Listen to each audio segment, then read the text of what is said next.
Now we request Pastor Joman Matthew to introduce today's lecturer. Praise the Lord and good evening to you all. I welcome and greet everyone in Jesus' name in this evening time for the Bible study. Thank you, people of God, for your heart to learn the Word of God. And this evening time, we are happy to have Pastor Abhilash Pillai from Nagpur.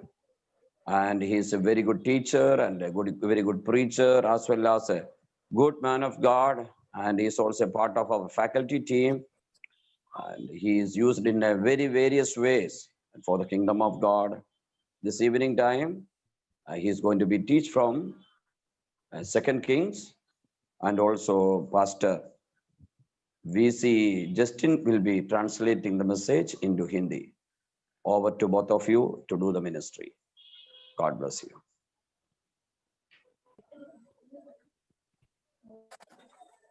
Praise the Lord. Christian greetings to everyone. At the very outset, I would like to मसीह वंदन सबको. At the very outset, I would like to extend my heartfelt gratitude to Pastor Joman Matthew for having me here with you all. और शुरुआत में ही मैं pastor जोमन Matthew को यहाँ पर मुझे उपस्थित होने के लिए मौका मिला, उसके लिए मैं धन्यवाद देता हूँ. And I know that it's a good journey that we are doing since few days. और कुछ दिन से हम लोग एक सही आत्मिक यात्रा की ओर हैं.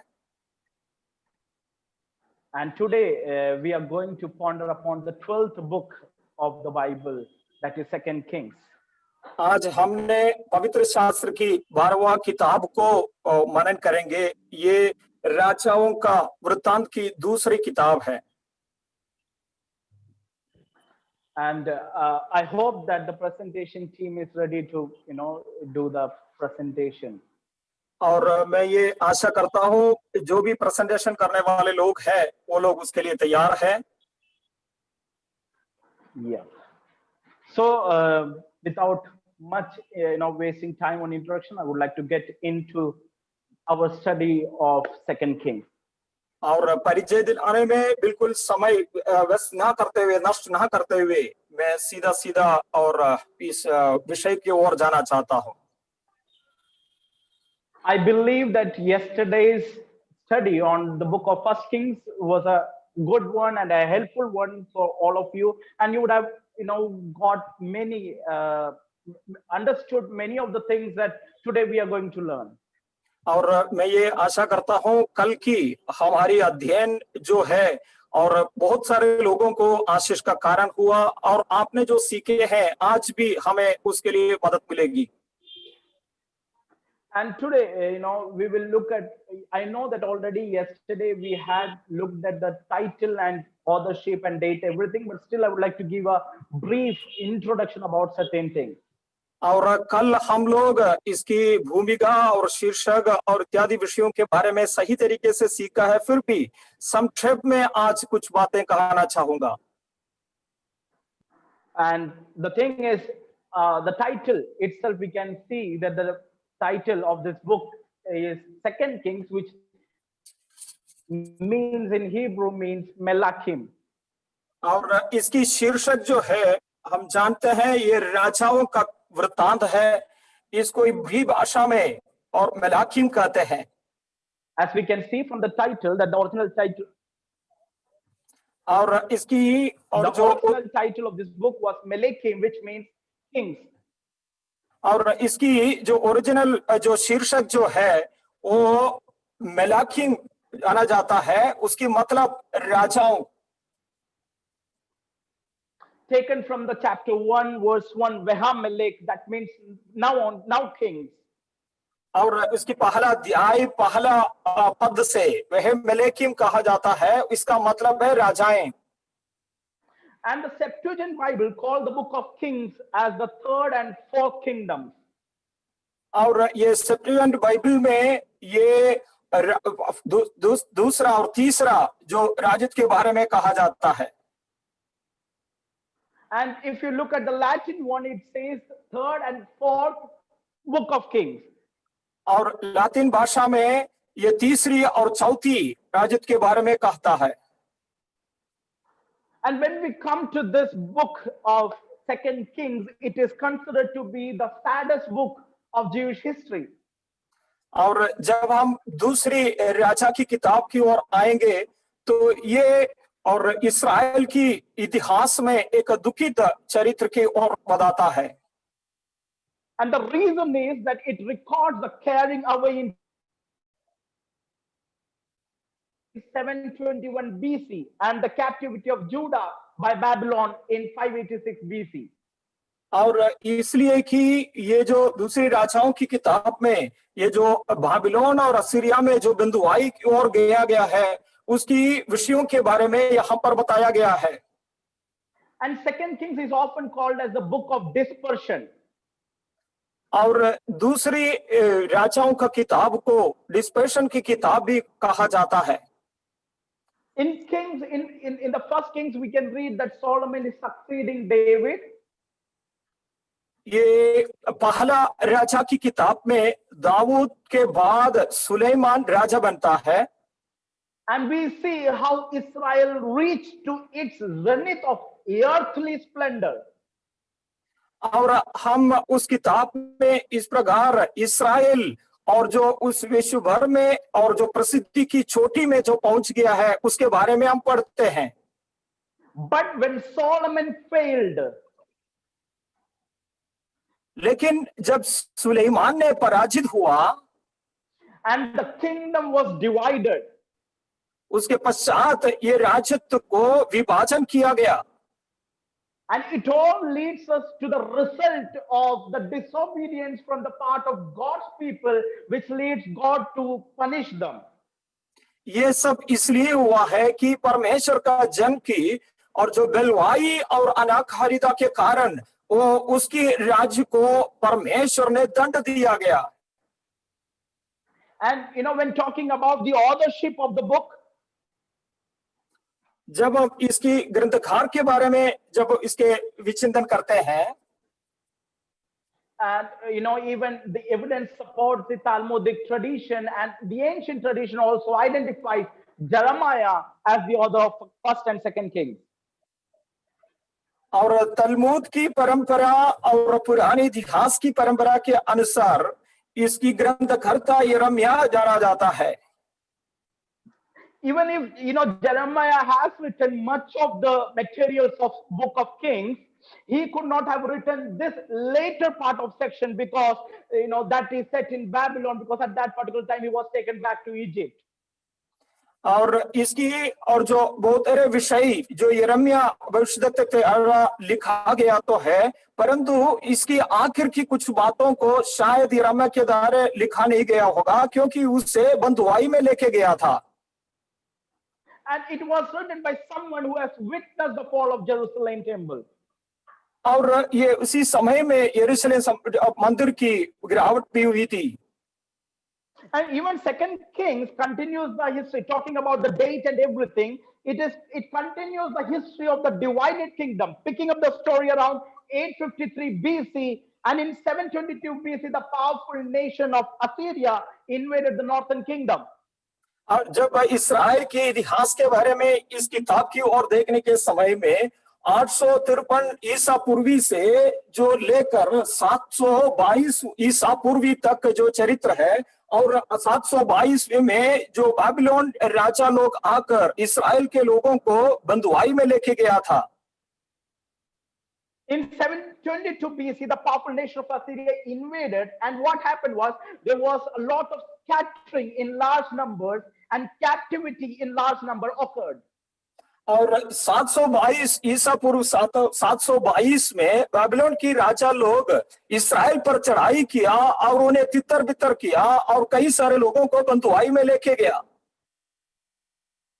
But then Assyria suffered a stunning fall to the Babylonians. ये बाबिलोन के पश्चात असीरिया के लोग आए। The Babylons, they took hold of Assyrians, and they even took the captive of the capital. Nineveh was captured by Babylonians. और जो बाबिलोन की राजा लोग जो है असीरिया को बंधुआई में रखा, और जो असीरिया की जो राजधानी है वो निनवे को भी वो लोग घेर लिए थे.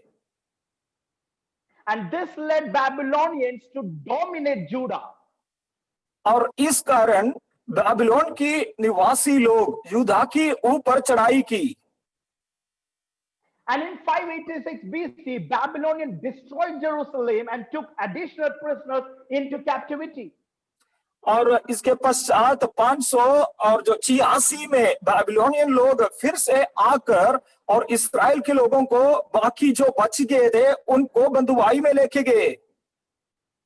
We know there were many prominent people like Prophet Daniel. They all people and the members of royal family, they were taken into captivity.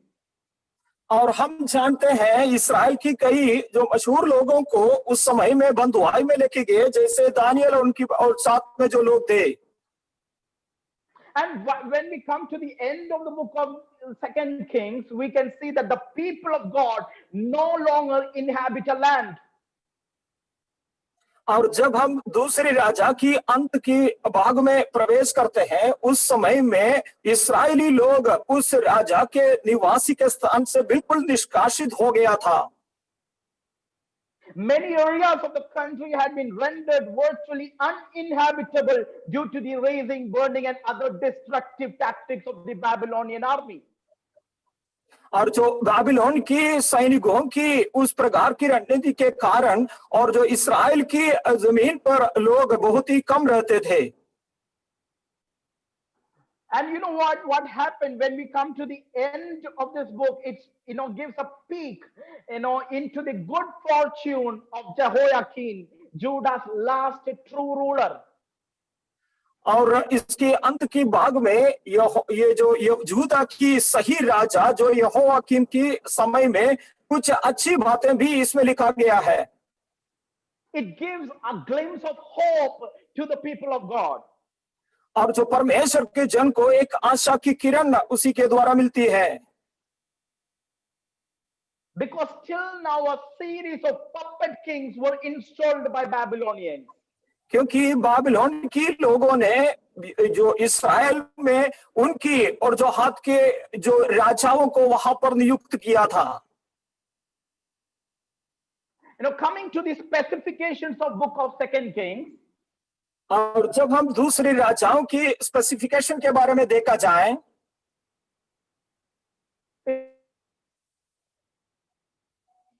3,532 words are there.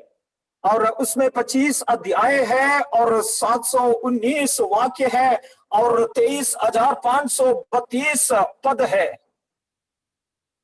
The book of 2 Kings opens with a record of Elijah's translation and the succession of Elisha.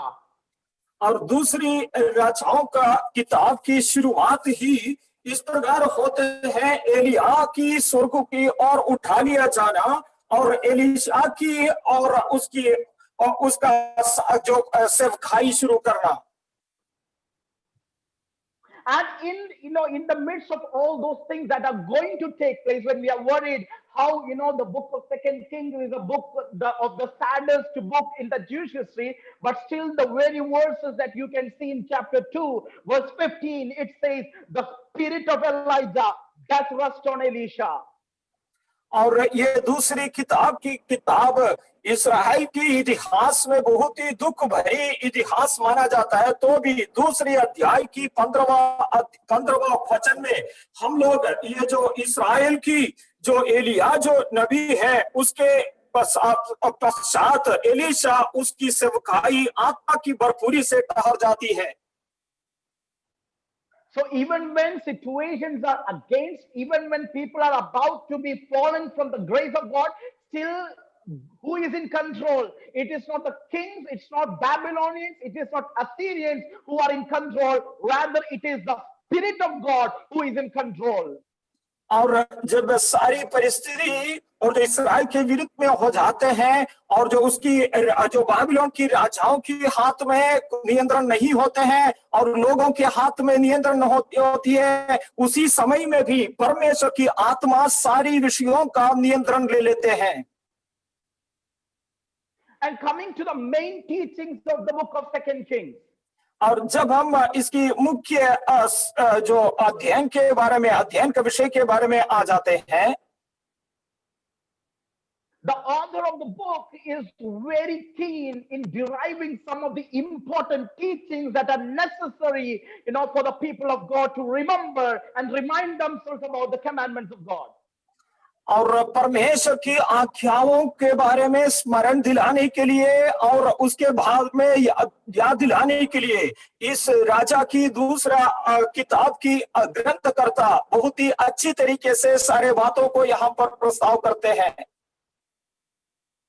So the first teaching that is derived out from the book of Second Kings is this: God's mercy, grace, and healing is extended to Gentiles as well as Jews.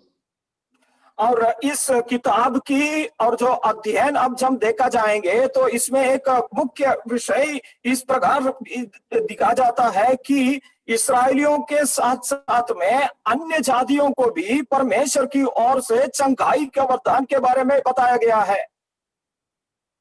Even when kings are failing, even when people are living according to their own lustful desires, God's mercy, grace, and healing is still active for them.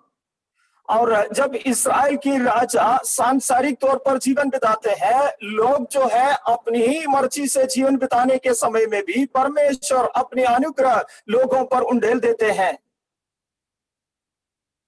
And God is not limiting himself, or God's mercy, healing, and grace is not limited to Jewish people alone. और परमेश्वर अपनी अनुग्रह, अपनी करुणा और अपनी जो दया जो है केवल इस्राएलियों पर सीमित न रखते हुए अन्य जातियों को भी बांट देते हैं। And the best example that you can come across is the example of Naaman. और इसकी एक उत्तम उदाहरण की तौर पर आप नामान की विषय को देख सकते हैं।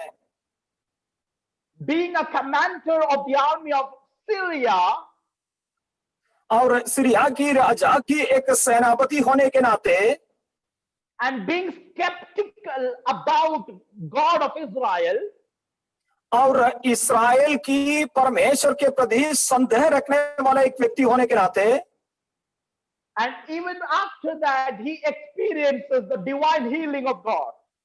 उसके बावजूद भी परमेश्वर की ईश्वरीय चंगाई वो अनुभव करते हैं। So the miracle in the life of the widow with little oil is also an example that God, is extending his mercy and grace and healing to everyone. और ये जो विधवा की और जो वहां पर जो उसकी उत्तर प्रार्थना की उत्तर देना भी इस प्रकार अन्य जातियों को भी परमेश्वर की करुणा और दया प्रकट करने का विषय की ओर बताते हैं। And second teaching that comes out is only God can enable us to see the spiritual reality of life.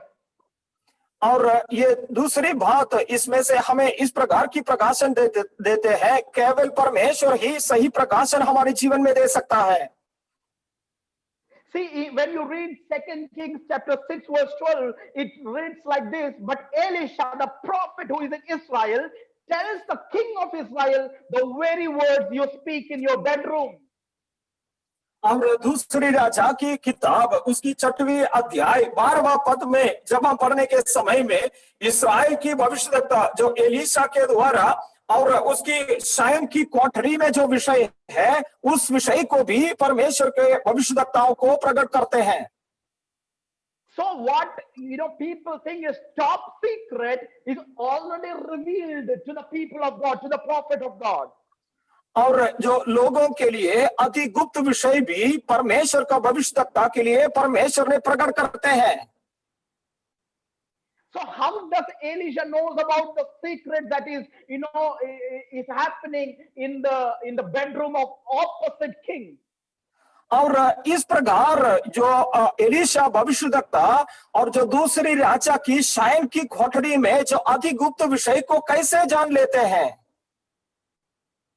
It is God who is revealing everything, enabling Elisha to see the very reality or the very hidden things.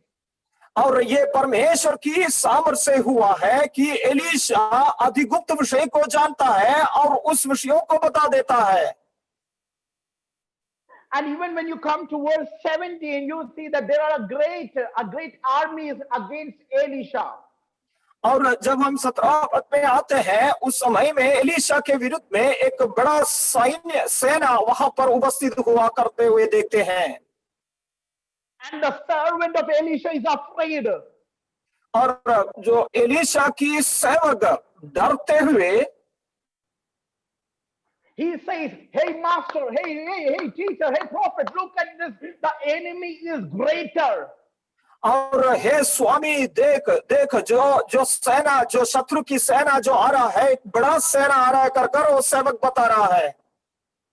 But Elisha says, hey man, come on. I know one thing. Those who are against us, they are not greater, but the ones who are with us, they are the greatest army that we have. तो Elisha अपनी सेवक को इस प्रकार बताता है, आओ देखो तुम्हारे विरुद्ध में आने वाली सेना बड़ी सामर्थी नहीं है, हमारे साथ में जो परमेश्वर की सामर्थ है वो महान सामर्थ है। And even at that time, the servant is unable to see. और उस समय में वो सेवक सही तरीके से दिख नहीं पा रहा है।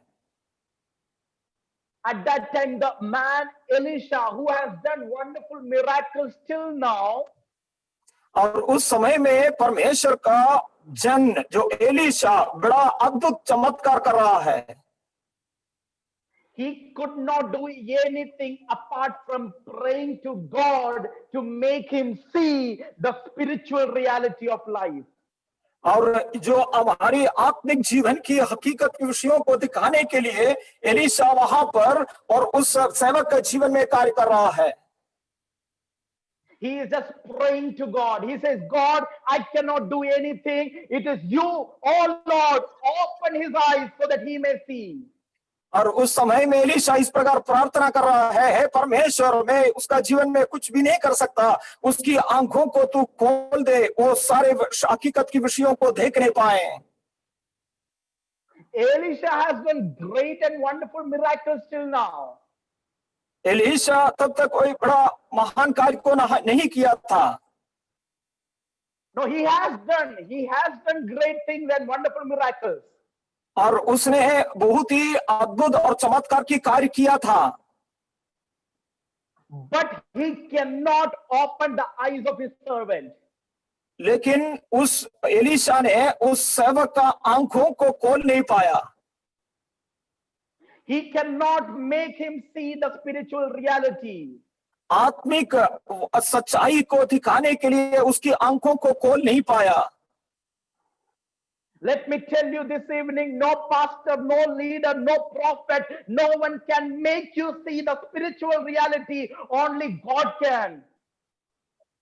और प्रियो, इस संध्या समय में मैं आप लोगों को कहना चाहूंगा, और कोई भी पास्टर, कोई भी परमेश्वर का दास आपको आत्मिक सच्चाई को देखने के लिए आपकी आंखें खोल नहीं सकता, केवल परमेश्वर ही खोल सकता है। Even when we are studying these 66 books, we are acquiring a lot of information about the Bible.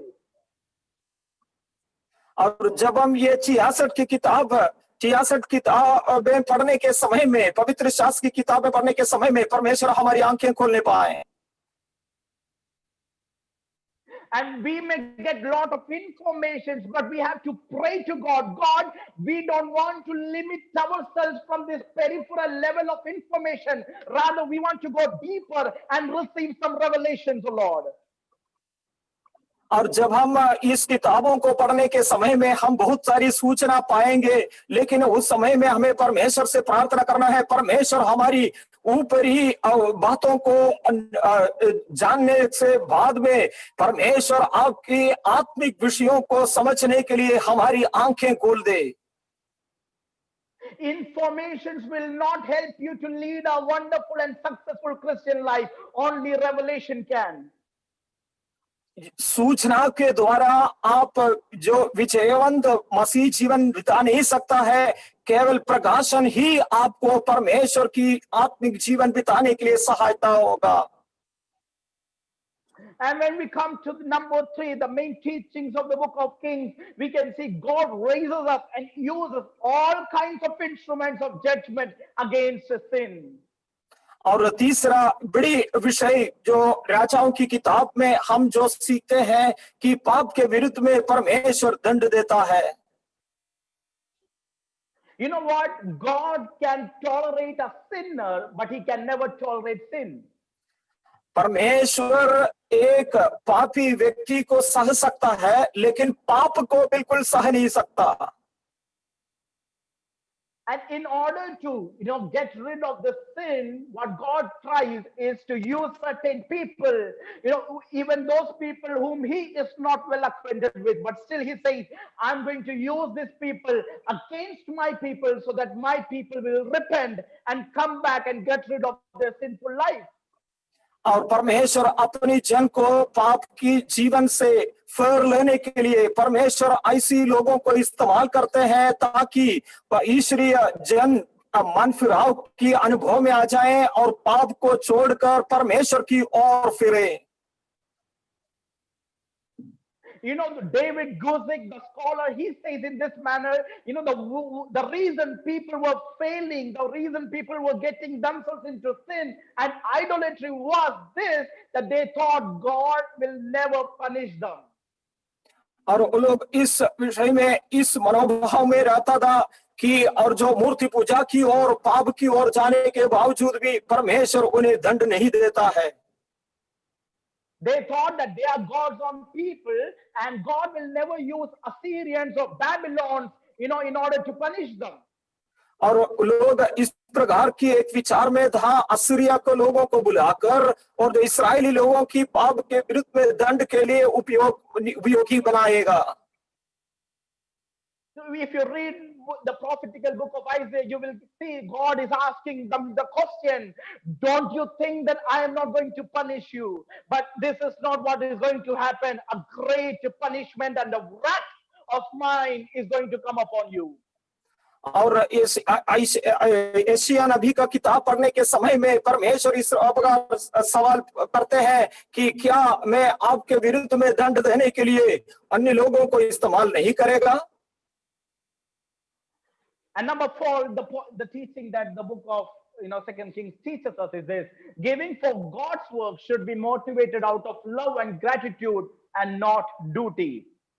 और चौथी विषय ये जो राजाओं की किताबों से हमें ये संदेश देता है कि परमेश्वर की प्रति जो सेवा करता है एक ड्यूटी के तौर पर नहीं करना है, परंतु और भीतर की ओर से वो निकलने वाली प्रेम और उस प्रीति के द्वारा करना चाहिए। It is something that I have to find in myself, that there are certain things in my life I want to do something for God, and it is not an obligation in my life, but rather it is something that motivates me, out of the love for God, that I want to do something for God. और परमेश्वर के लिए कुछ करने के लिए जब लोग सोचते हैं, उस समय में परमेश्वर के लिए जो कुछ भी कार्य करते हैं उसके लिए कोई जिम्मेदारी के तौर पर कोई और जो दबाव के तौर पर नहीं करना चाहिए। परमेश्वर के प्रति प्रेम और परमेश्वर के प्रति प्रीति रखने के द्वारा वैसे सेवकाई करना चाहिए। Oftentimes we give for God, because of the obligation that we have. और हमारी ऊपर जो मजबूरी होने के कारण हम परमेश्वर के लिए देते हैं। It is not our need, but it is our obligation and a duty to give. So we are giving. ये हमारी ड्यूटी होने के कारण और जो एक मजबूरी हमारे ऊपर होने के कारण हम देते हैं। And that's why we are limiting our giving. और इसलिए हमारी जो देना उसको सीमित रखते हैं। Because when you give out of obligation, your giving will be based on a calculation. और जब कोई मजबूरी होकर देने के समय में आप हिसाब किताब लगाकर देते हैं। But when you give out of love and gratitude, there will be no calculation and it will be limitless. और जब आप प्रेम और धन्यवाद के साथ देंगे तो कोई हिसाब किताब ना लगाते हुए आप असीम तौर पर देने लगते हैं। See, if someone comes to my house and someone comes and someone visits with a need, and I have to give, if I have to give something to that person, it is my duty or it is my obligation. I will give something, to that person in order to, make him just go away quickly. और कोई व्यक्ति मेरे पास आ जाए कुछ जरूरी बातों के लिए तो उसको वापस भेजने के लिए और मजबूर होकर एक जिम्मेदारी मेरे ऊपर होने के कारण मैं उससे कुछ देकर उन्हें मेरे घर से विदा करते हैं। But if something happens to my son, लेकिन जब मेरे बेटे के विषय में अगर कुछ हो जाते हैं and the doctor says it will require a lot of money, और डॉक्टर इस प्रकार बताता है इसके लिए बहुत पैसा खर्च करना पड़ेगा, I will say, doctor, don't worry about money. Do whatever it takes. I'm ready to pay anything and everything. और तब हम डॉक्टर को इस प्रकार बताता है कि आप पैसा की कोई भी और जो परवाह नहीं करना है, कुछ भी जरूरत है और वो सारे मैं आपको दूंगा।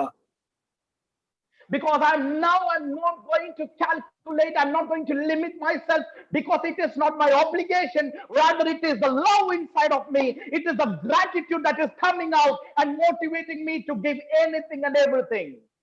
और क्योंकि अब जब मेरे बेटे के विषय में आ जाता है, कोई हिसाब किताब में उस समय में नहीं लगाता है, कोई मजबूरी या कोई ऑब्लिगेशन के द्वारा नहीं करता है, जो भी करता है मैं प्रेम और धन्यवाद प्रेम के साथ करते हैं।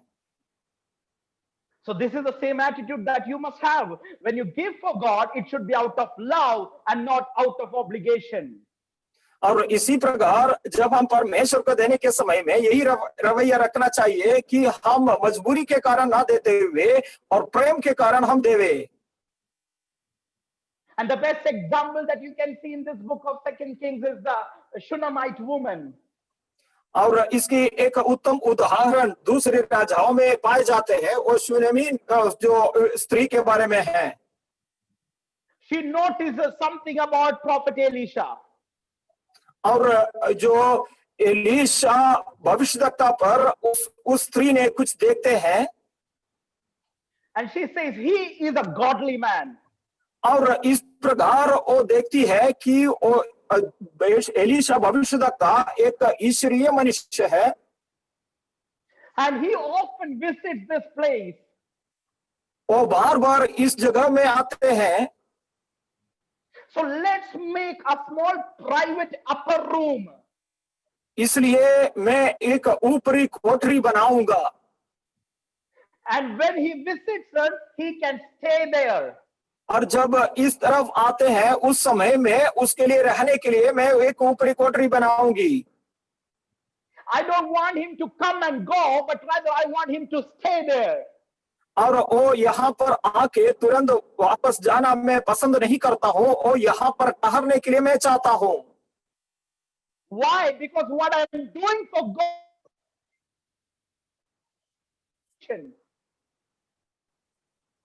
क्योंकि वो जो कुछ करती है वो कोई मजबूरी के द्वारा नहीं करती है और प्रेम के द्वारा करती है। And she says she is going to furnish that room with a bed, table, chair and lamp. और उस कोठरी को इस प्रकार एक मेज और जो कुर्सी और जो दीपक रखते हुए उसकी सजावट करती है। Why she wants to furnish it? और इस प्रकार उस कोठरी को सुंदर बनाने के लिए क्यों काम करती है?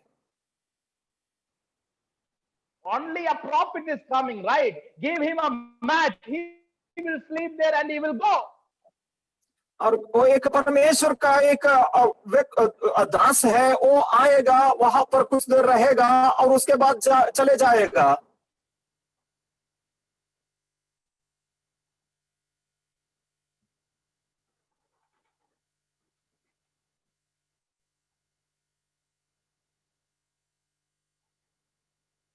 But she decides to furnish that room. Give the best that you can give to God.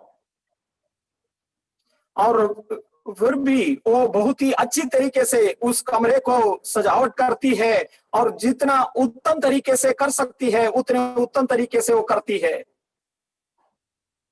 Have you ever, I know that many of us who are here, there are sisters are also here. Can I ask you one thing? Do you, when you cook food, for lunch or for dinner, how many of you try to furnish it or decorate it with the certain things? और यहाँ पर उपस्थित हुआ लोगों को मैं इस प्रकार पूछना चाहता हूँ, यहाँ पर बहन भी उपस्थित है, उनसे मैं पूछना चाहता हूँ, जब आप कुछ पकाने के समय में शायद लंच हो या कुछ और हो तो उसको कितने तरीके से आप उसको सजावट करती है? We don't do that. We just, make lunch, make dinner, and everything is quick and fast. We just want to eat and finish it off. और हम इतनी उसको ज्यादा अच्छी तरीके से अवॉइड नहीं करती है, क्योंकि हम भोजन क्यों ना हो या नाश्ता क्यों ना हो उसको बनाते हैं और फटाफट खाने के लिए तैयार में रखते हैं। But when you look at some chef, when they prepare a food, they will decorate it. They will do all those little things, even the smallest things they will notice and they will decorate it. और लेकिन कोई chef वो काम करने के समय में उसको बहुत ही अच्छी तरीके से सजावट करती है, उसकी छोटे छोटे बातों को भी ध्यान देते हुए उसको उत्तम तरीके से और सजाता है। Because what they are doing is out of love and not of obligation.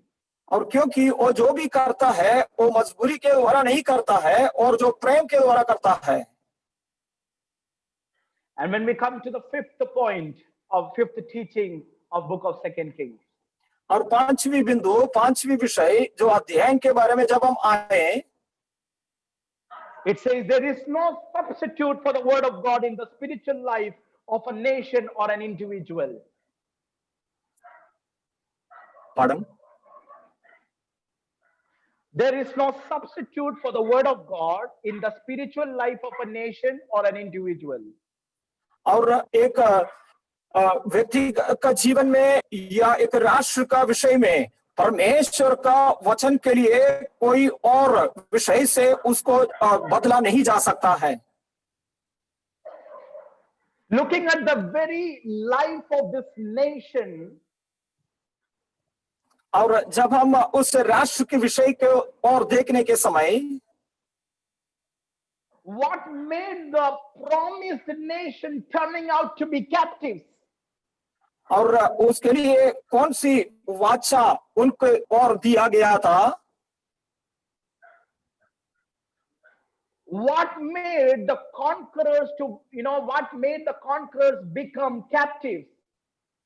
और जो विजयवंत लोगों को बंधुआई में जो लेके जाने का कारण क्या है? It was the lack of word of God in their life. ये केवल इस विषय से हुआ है कि परमेश्वर का वचन उसका जीवन में लोप हो गया था। They thought to remove the word of God from their life, and they sought after other gods in their life. अपना जीवन से परमेश्वर का वचन निकालकर अन्य देवताओं के विषय को वो लोग प्रामुख्यता दिया था।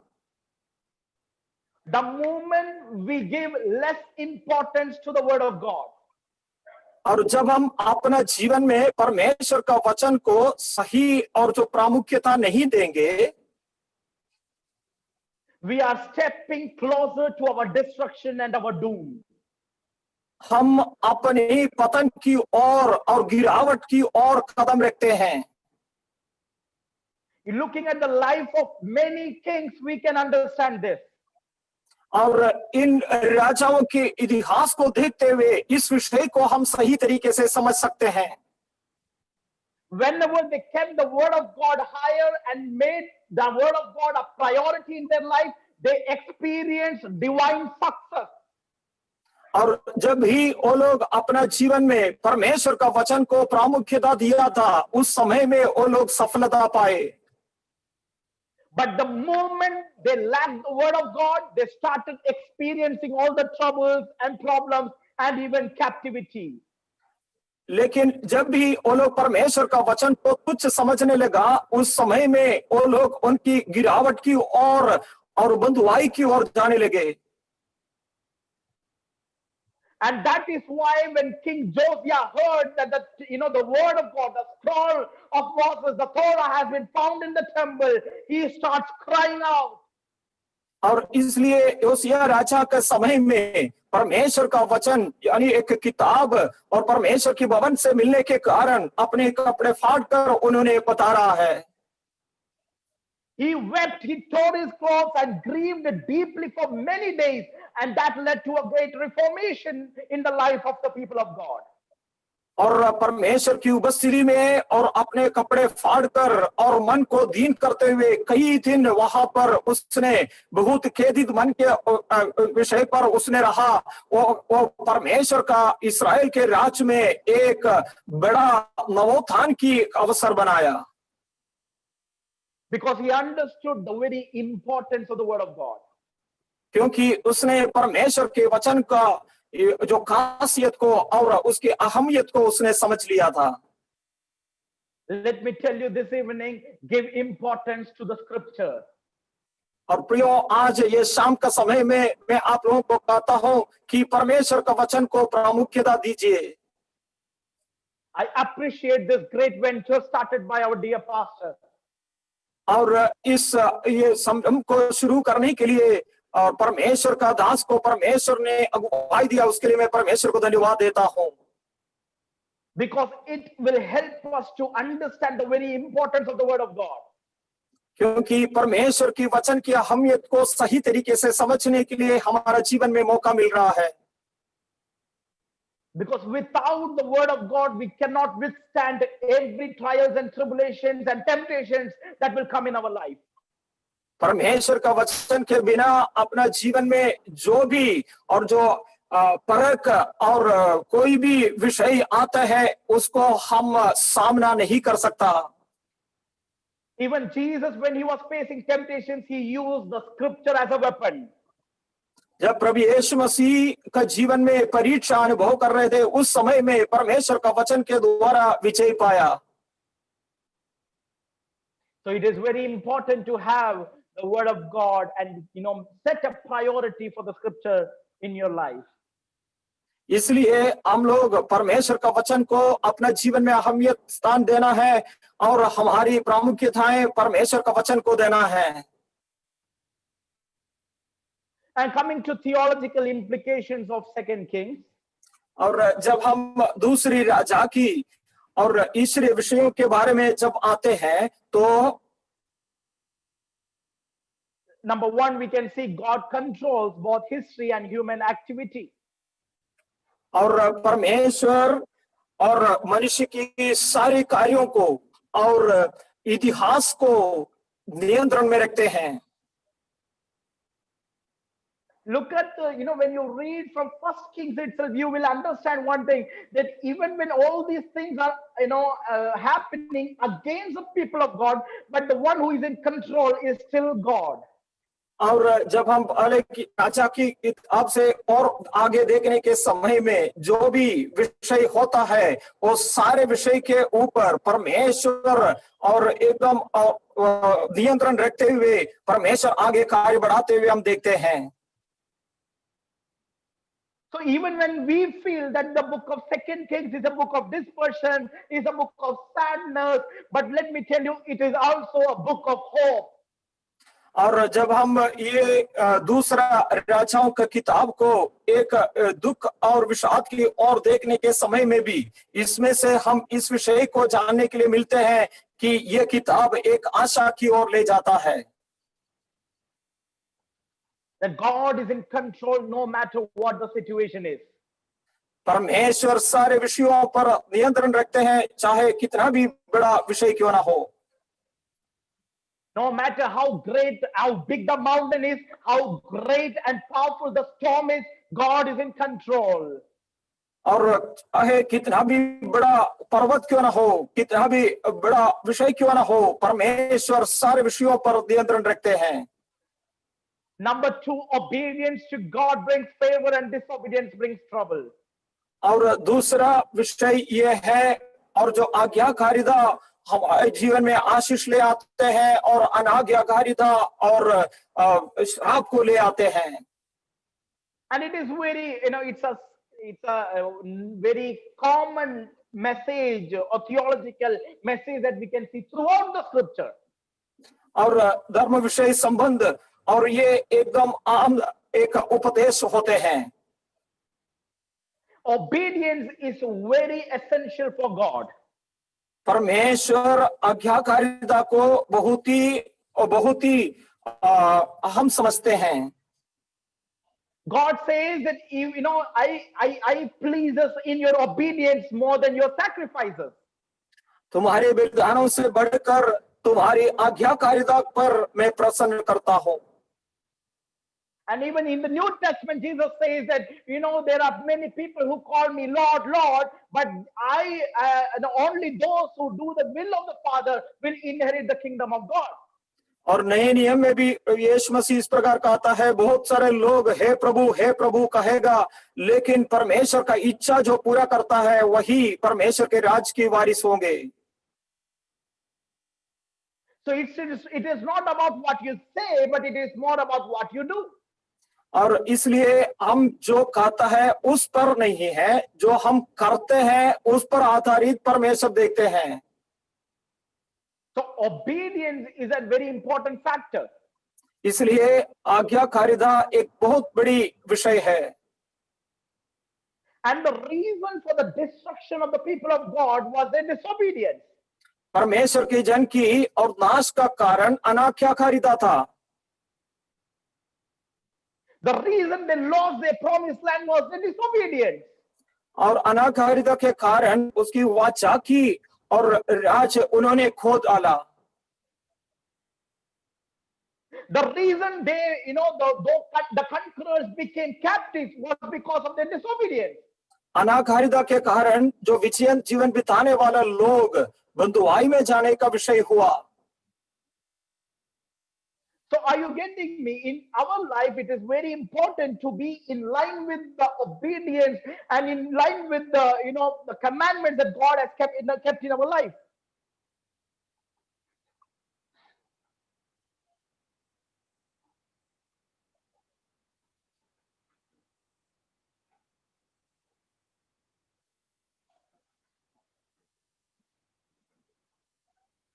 Hello.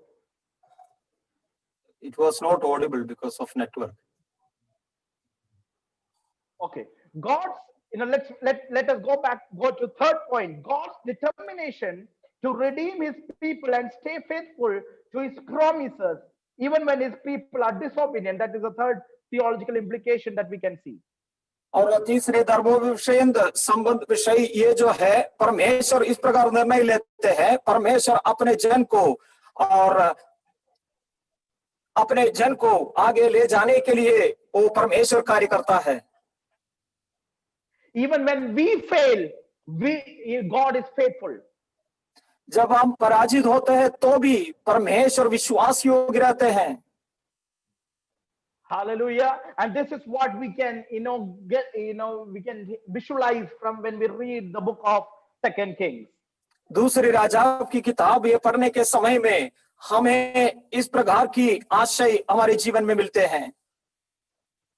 That's why I said that when you read the book of 2 Kings, you may feel that it is a book of disparity, it is a book of sadness and dispersion, but in between you will see the hand of God moving and giving people what they need in their life. इसलिए मैंने शुरुआत के समय में स्मरण दिलाया था कि जब हम दूसरे राजाओं की किताब पढ़ने के समय में वो बहुत ही दुख भरी घटनाएं और उन्हें तितर बितर होने के विषयों को हम देखते हैं, तो भी परमेश्वर नियंत्रण लेते हुए एक आशा की ओर ले जाता है। Let's move to our next template. It says Christ in the book of 2 Kings. और आगे का विषय जो मसीह दूसरी राजाओं में जो प्रकट होते हैं उसकी ओर हम जाते हैं। 2 Kings is filled with teaching concerning Christ, even though his name is not mentioned. यीशु मसीह का नाम यहाँ पर सूचित नहीं दिया गया, तो भी प्रभु यीशु मसीह के विषय में दूसरे राजाओं की किताब उपदेश दे रहा है। The ministry of Elisha, whose name means my God is salvation, Elia उसका मतलब है जो उद्धार, my God is my salvation, परमेश्वर मेरा उद्धार, is a graphic picture of our Lord Jesus Christ in the midst of abounding evils. और बुराइयों के बीच में प्रभु यीशु मसीह का एक चित्र इस प्रकार दिया जाता है। Elijah is a type of John the Baptist.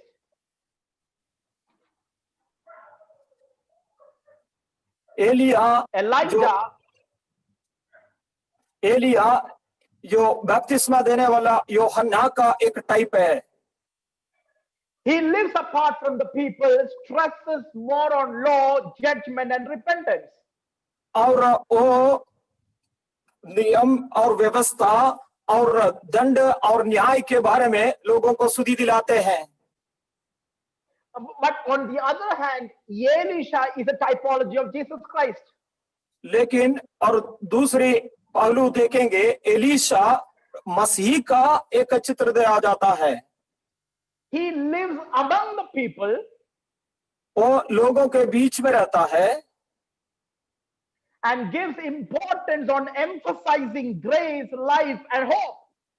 और वो अनुग्रह और जीवन इत्यादि विषयों को प्रामुख्यता देता है। And one of the very thing that made me remind of Jesus Christ when I was going through this book of Second Kings. और जब ये दूसरी राजाओं की किताबों के और गुजरने के समय में यीशु के बारे में जो चित्र दिया उसको मैं अभी बताना चाहता हूं। He is asking a question to this Shunammite woman who was preparing everything for him. और वो शुनेमाइन स्त्री को एक सवाल पूछता है जिस स्त्री ने और उसके लिए सारे जो कार्य करने के समय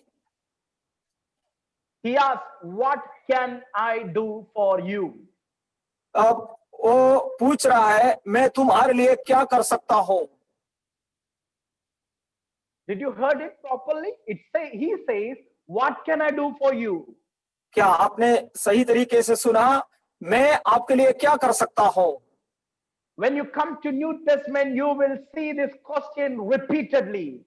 जब हम नए नियम की ओर आने के समय में इस सवाल को हम बार-बार देखते हैं।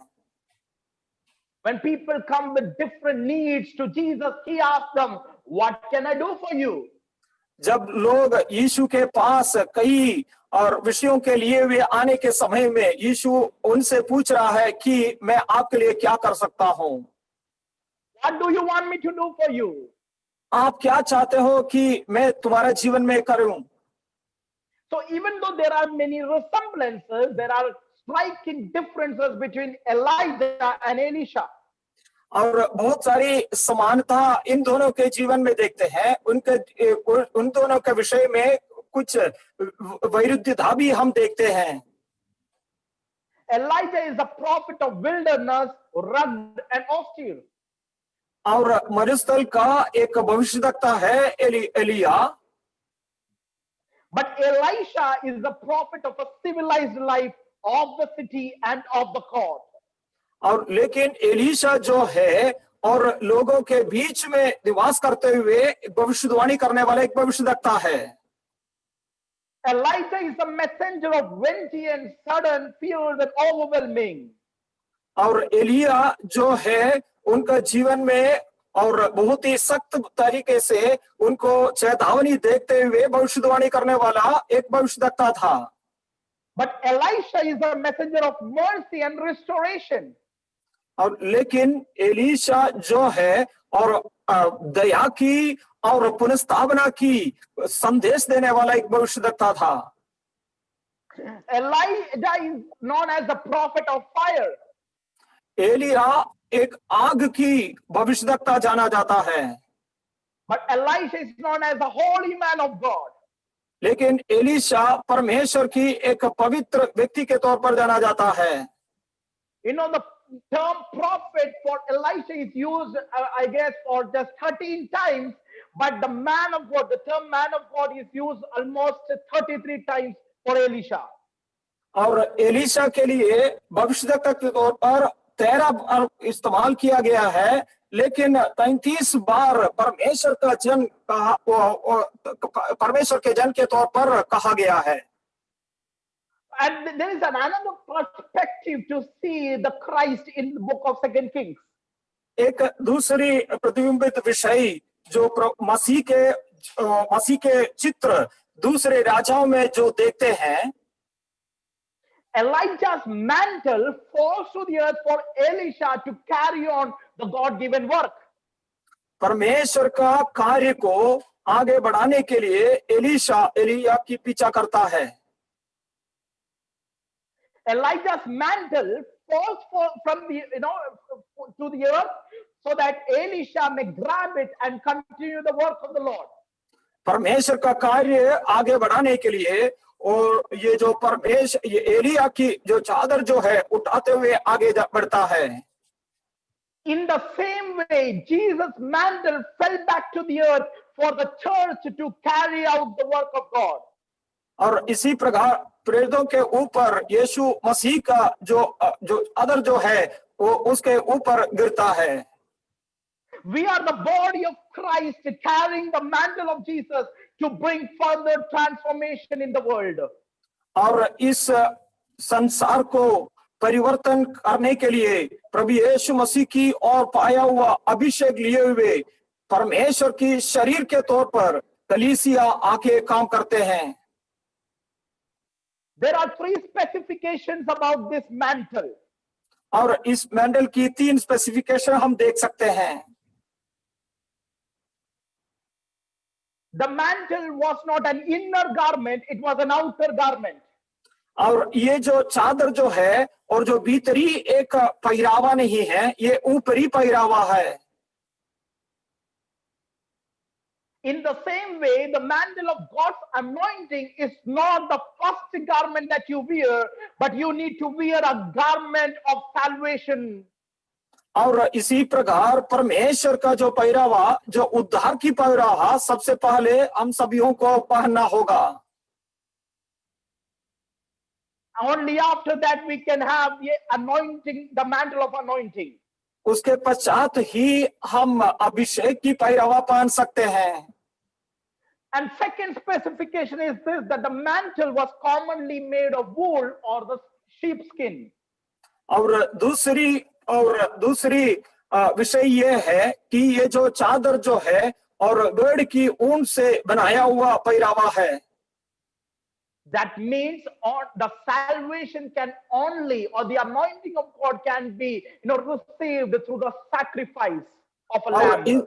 ये इस विषय को दर्शाता है कि उद्धार और अभिषेक की और जो अभिषेक का विषय जो है हमारा जीवन में केवल एक बलिदान और बलिदान के तौर पर ही हो सकता है। And third, the mantle had blue fringes on the border. और तीसरा विषय, the mantle had blue fringes on the border of the mantle. और उसमें उस पहरावा की और चारों ओर और आंचल की तौर पर बनाया गया था। What is this? It reminds them of the covenant and the commandments of God. और ये परमेश्वर की वाचा और प्रतिज्ञा को दर्शाता है। If you read Numbers chapter 15, verse 38 to 39, you will see that God is commanding them to have blue fringes on the borders of your mantle. और जब हम गिनती के किताब 15वां अध्याय 38 और 29 पद पढ़ने के समय में परमेश्वर उनको उनकी वस्त्र की चोर पर एक आंचल की तौर पर बनाना है कर उन्हें आज्ञा देता है। Because if you want to be anointed, you must be reminded of the commandments of God every moment of your life. क्योंकि एक अभिषेक व्यक्ति को हमेशा परमेश्वर की आज्ञाओं के प्रति याद रहना अनिवार्य होता है। Coming to our next template, it says the key word is captives of the kingdom. Key word 2 Kings chapter 22, 23 and 23, 27. Key chapter 2 Kings 25. Outline when we come to outline the Second Kings, book of Second Kings can be divided into two. From chapter 1 to 17, it speaks about further history of the divided kingdom. And from chapter 18 to verse 25, it speaks about Judah, the surviving kingdom. और जब हम इस किताब की कुंजी पद को देखने के समय में हमें इस प्रकार समझ में आता है कि राज्य की वे लोग, और जो की पद की ओर देखने के समय में दूसरी राजा की जो 22 और 23वां अध्याय की 22 की 23 और 23 का 27 जो अंत है, और जो कुंची अध्याय की तौर पर हम देखने के समय में दूसरी राजा की 25वां अध्याय माना जाता है। Coming, I don't want to waste much time on these outlines. You can read by yourself. Coming to the next template, it says 5 main movements. और इस रूपरेखा की ओर ज्यादा समय बिताना नहीं चाहता हूं, हम अगली टेम्पलेट की ओर हम आते हैं। यहाँ पर 5 आंदोलन, 5 मुख्य आंदोलन को हम देखते हैं। It is a combined version of both First Kings and Second Kings. और ये जो पहली राजा और दूसरी राजाओं को मिलाकर जो विषय है उसको हम देखते हैं। Chapter 1 to 11, you will see that Solomon is succeeding the throne of David. He's asking God for wisdom, and God gives him wisdom, and he builds a temple. He's reigning very beautifully and prosperously. But after that, very sooner he falls, and that shows his destruction. और पहला अध्याय से लेकर 11वां अध्याय तक आप जब हम देखने के समय में, और सुलेमान राजा जो है दाऊद की पश्चात राज करता है, वो परमेश्वर से प्रार्थना करते हुए बुद्धि पाता है, और उसकी राज्य और उसकी आगे सारे क्रियाओं के बारे में हम देखते हैं, और वो उत्तुंग में जो पहुंचते हैं उसके पश्चात उनके सारे विषयों को हम 11वां अध्याय तक हम देखते हैं। He marries different daughters of the kings in order to have political alliances and adopt their gods and introduces the worship of those gods into Israel. और दूसरे अन्य राजाओं का पुत्रियों को ब्याह करता है, उनके साथ एक संधि बांधते हैं, और अन्य देवताओं के और जो पूजा के विषयों को अपने राज्य में ले आते हैं। And the next section that, as you can see, from chapter 12 to 16, Israel split into 2 rival kingdoms. और उसकी आगे के विषय 12वां अध्याय से लेकर 16वां अध्याय तक हम देखते हैं, वहां पर इस्राएल राज्य और जो विरोध की राज्य की ओर पर उसे विभाजित हो जाता है। I will be explaining it later after some time, and we will go back to 17. Chapter 17 of First Kings to Second Kings chapter 8, we will see the emergence of Israel's kings and the prophets. और इसके विषय में मैं थोड़ी देर के बाद में ज्यादा विवरण दूंगा, और हम पहला राजा की 17वां अध्याय से लेकर दूसरी राजा की 8वीं अध्याय तक इस्राएल की राजा और भविष्यद्वक्ताओं के विषय में हम इस भाग में देखते हैं। There were 20 successive kings in both the kingdoms. और दोनों राज्य में मिलाकर 20 राजा एक के पीछे राज्य करते हैं। But the author introduces each king and he evaluates their reign by a criteria. और ये ग्रंथकर्ता जो है हर राजा को सही तरीके से मूल्यांकन करते हुए और एक क्राइटेरिया रखते हुए उसकी मूल्यांकन करते हैं। What is the criteria? ओ क्राइटेरिया क्या है? Number 1, did they worship God of Israel alone, or did they promote the worship of other gods? क्या वो लोग इस्राएल का ही परमेश्वर को उपासना करते थे, या वो लोग अन्य देवताओं की उपासनाओं को भी वो लोग करते थे कि नहीं? Did they deal with idolatry among the people, and did they remain faithful to the covenant like their forefathers, like David? और क्या वो लोग मूर्ति पूजा की बढ़ावा उस राज्य में दिया करता था, या दाऊद के समान मूर्ति पूजा के विरुद्ध में कार्य करता था?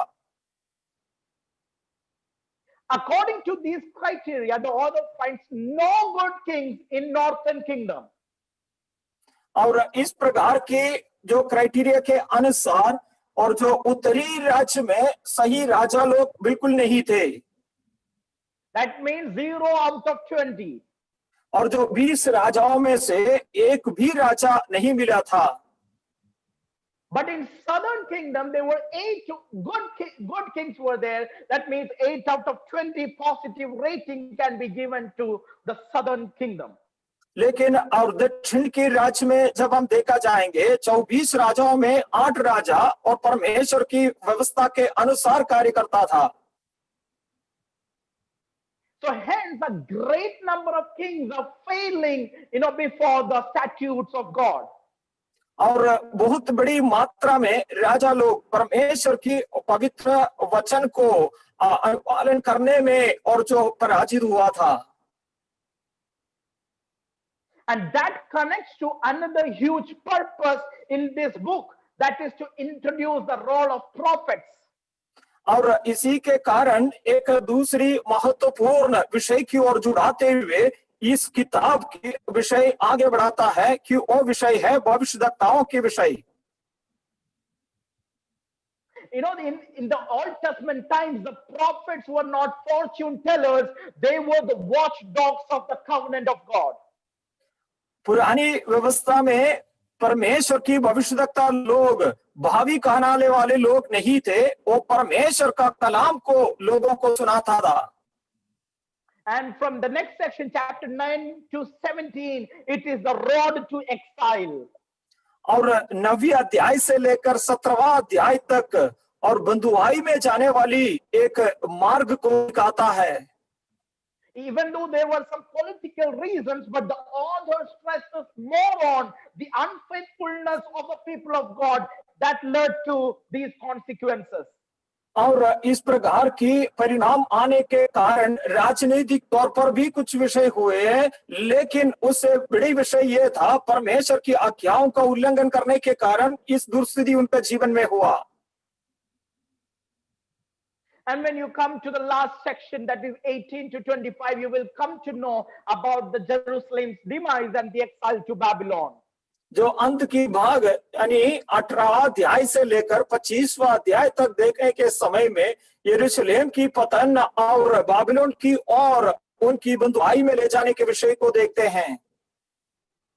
So the final chapter tells the story of the Babylonian Empire coming to invade Jerusalem, destroys the temple, and carry the people and royal line of David into exile. और जो अंत के अध्यायों में और जो बाबिलोन की लोग एक आग की तौर पर यरूशलेम की ओर आते हैं और दाऊद की लोगों को वहां से बंधुआई में लेके जाते हैं। And so the story ends, leaving us wondering, has God done with Israel or has he done with the line of David? और ये अंत में इस प्रकार की एक स्थिति का और विषय की ओर हमें ले आते हैं इस ग्रंथ में, और दाऊद की घराना और इस्राएल के जीवन में कैसे उसकी अंत की स्थिति होती है।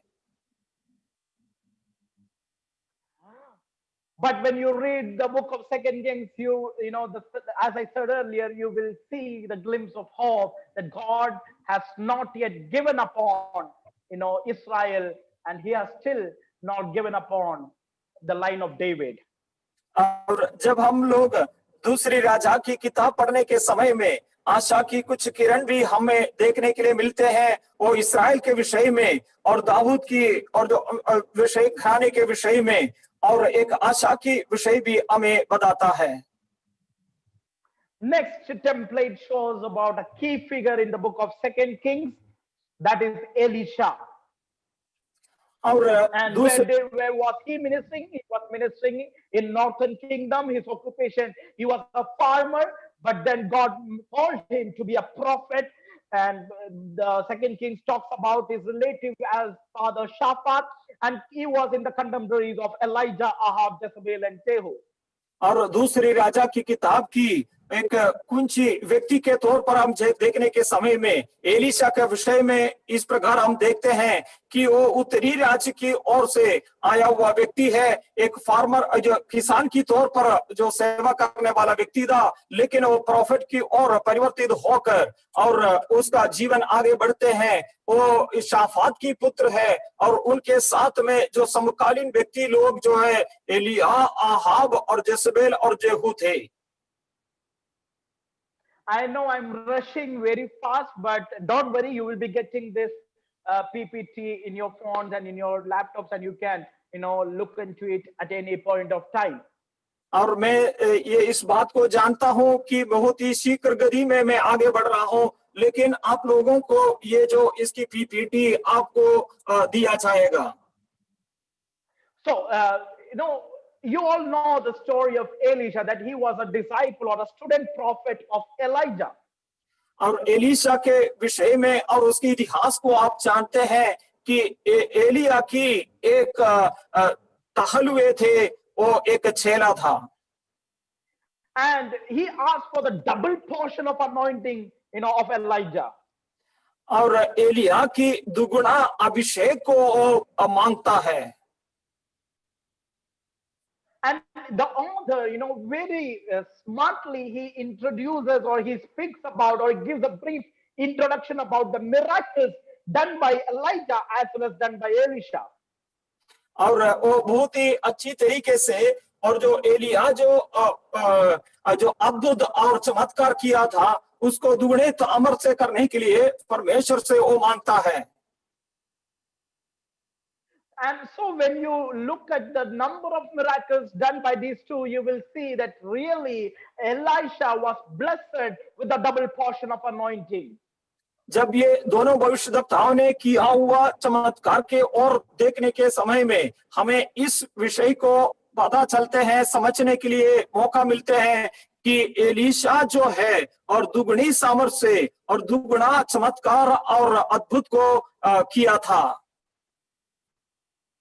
Elijah's miracles can be listed into number 8 only. 8 miracles, comes under the category of Elijah's miracles. But when you come to the miracles of Elisha, you will see 16 miracles. और जब हम एलिया ने किया हुआ चमत्कार को देखने के समय में हमको 8 चमत्कार किताब से पाए जाते हैं, लेकिन एलिशा की अद्भुत और चमत्कार की ओर देखने के समय में और 16 महत्वपूर्ण चमत्कार को हम देखते हैं। So it is evident that he was blessed with the double portion of anointing. तो इसमें से और ये प्रमाणित होते हैं कि एलिशा जो है एलिया की दुगुना अभिषेक पाया है। Okay, coming to the lessons from the life of Elisha that we can learn. और एलिशा की जीवन से हमने और जो क्या क्या सीख सकता है उसकी और सीख के बारे में, पाठ के बारे में हम आते हैं। Here it says, number 1, even after death, your work can be effective in making alive the spiritually dead. और ये मृत्यु के पश्चात भी और जो कार्य जो करते हैं उसको आत्मिक तौर पर जो मरा हुआ से भी अधिक तौर पर कर सकते हैं। And it actually happened in the book of 2 Kings. और ये वास्तव में दूसरे राजा की किताब में उसी प्रकार हुआ भी है। When you read chapter 13, it says Elisha died and was buried. Moabite raiding parties invaded the land at the beginning of the year. One day, some men were burying a man. When they spotted a raiding party, they threw the body into the tomb of Elisha. And when the body touched Elisha's bones, the dead man came to life and stood on his feet. और जब हम लोग इसके पश्चात में विवरण को देखने के समय में एक जो चढ़ाई करके आने वाला लोगों के कारण मरा हुआ व्यक्ति को जब एलिशा की कब्र की ओर फेंकने के समय में और उस पे छू जाता है और उस व्यक्ति और फिर से जी लेते हैं। So he, literally, even after his death, he gave, he made a dead man alive. और उसके मृत्यु के पश्चात भी और भविष्यद्वक्ता एक मरा हुआ व्यक्ति को पुनः जीवित करते हैं। And as we are learning from this scripture, let me encourage every one of us that let our lives be transformed in such a way that even after we die, even after we, leave this earth, let our lives impact many more. और ये एक आत्मिक चित्र हमारे जीवन में दिया जाता है कि हमारी मृत्यु के पश्चात भी हमारी आत्मिक जीवन के द्वारा कई सारे लोगों को प्रभावित तौर पर और जो उस पर असर देते हुए आत्मिक तौर पर उन्नति के लिए कारण बन पाए। Number 2, it says in God's eyes, the measure of greatness is the willingness to serve the poor as well as the powerful. और दूसरा विषय और जो परमेश्वर की दृष्टि में और जो महान कार्य की और जो माप इस प्रकार होते हैं और जो दरिद्र और लोगों के लिए सेवा करने के लिए तैयार बनना बहुत ही सामर्थ्य तरीके से विवरण किया गया है। And it was evident from the life of Elisha. He was not just serving the powerful ones, rather he was serving the poor ones too. और क्योंकि वो सामर्थी लोगों के लिए और जो सेवा नहीं करते हुए और उसने और जो कंगाल लोगों के लिए भी सेवा करते हुए एलिशा ने इस विषय को दर्शाया। And third one, it says a true disciple will not only learn from his master, but also builds upon his master's achievements. और तीसरा विषय एक सच्ची चेला जो है और उसकी स्वामी से सीखने के साथ साथ में और उसकी स्वामी की और जो अचीवमेंट के ऊपर कार्य भी करता है। This is what Christ desires from us, not only to learn from his word, not only learn from him, but to do much more greater things than he did. और यीशु भी हमारे जीवन से ये चाहता है कि प्रभु यीशु मसीह ने जो किया हुआ विषयों के और भी और जो आश्चर्य कार्य हमारे द्वारा होने पाए। If you want to do these three things, that means even after death, you want to impact life.